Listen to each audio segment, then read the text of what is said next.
How to post on IG. Hey everyone, welcome back to our channel. In this video we're going to learn how we can post on Instagram, so make sure to watch the video till the very end.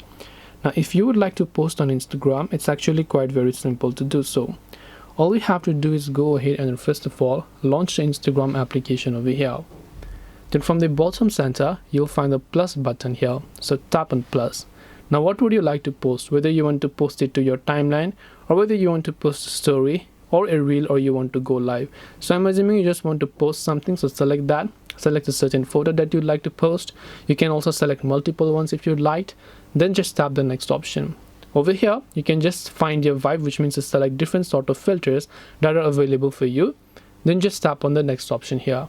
Now over here you can manage a couple of other settings, like you can add a location, you can tag some people, you can select an audience, whether you want everyone or only to some close friends. Now you can actually make your post also private as well. And then you can add some music and you can add other stuffs by tapping the share option from the bottom of the screen. And that's all it takes to go ahead and then post on IG. Hope this video was very helpful. If you have got any more questions, feel free to leave them down below. Thank you for watching and see you in the next video.